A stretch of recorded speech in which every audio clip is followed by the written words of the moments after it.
naman ng ilang mambabatas ang pagtutol nila sa martial law dito sa Mindanao dahil masyado raw itong minadali at wala umanong sapat na basehan. Narito pong report.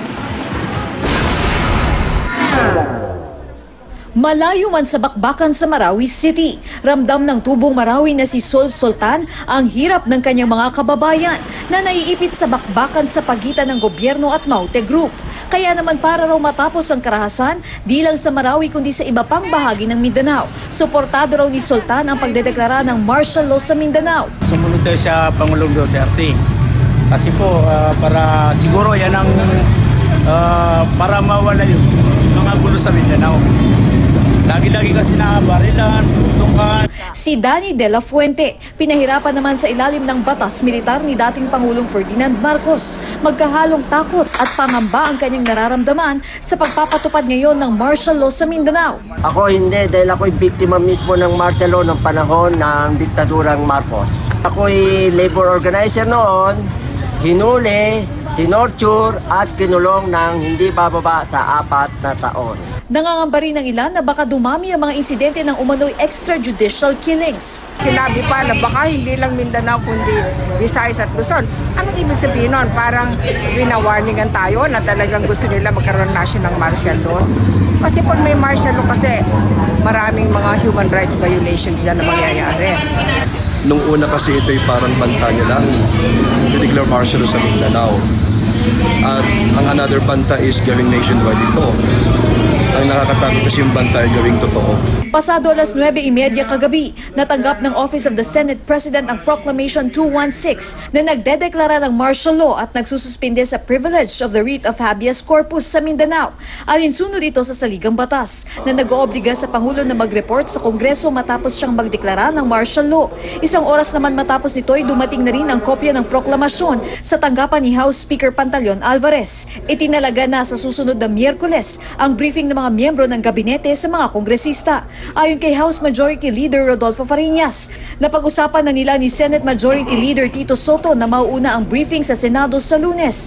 Bukod sa mga senador, iimbitahan din ang mga kalihim ng DILG at Department of National Defense para sagutin ang mga katanungan. Sa darating na Lunes naman magtitipon ng Kamara para buuin ang Committee of the Whole. Dito isang executive session ang gagawin para talakayin ang sitwasyon sa Marawi at para i-assess kung palalawigin at puputulin ang martial law sa Mindanao.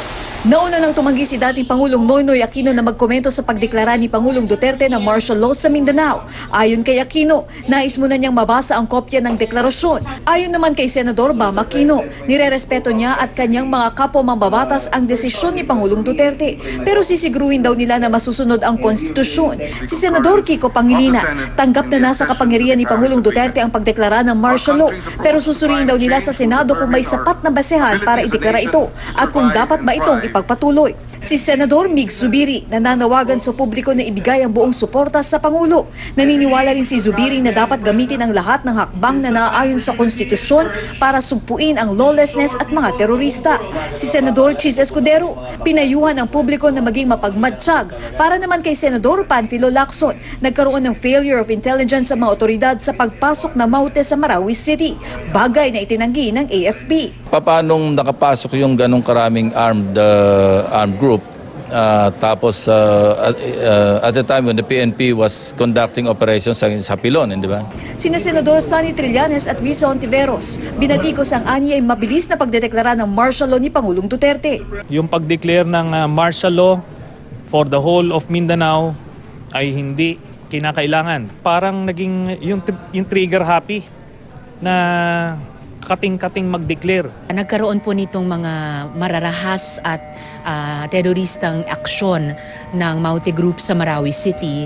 Bakit po batas militar sa buong resyon ng Mindanao? Ang Makabayan Bloc naman sa Kamara, tutol sa pagdedeklara ng martial law. Mananawagan daw ang grupo ng vote of rejection sa oras na ilatag sa plenaryo ang paliwanag ng palasyo. Ang Integrated Bar of the Philippines naniniwala namang walang dahilan para questionin ang deklarasyon ng martial law sa ngayon.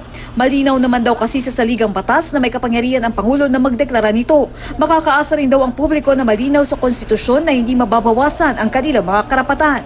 Katrina Son, GMA News.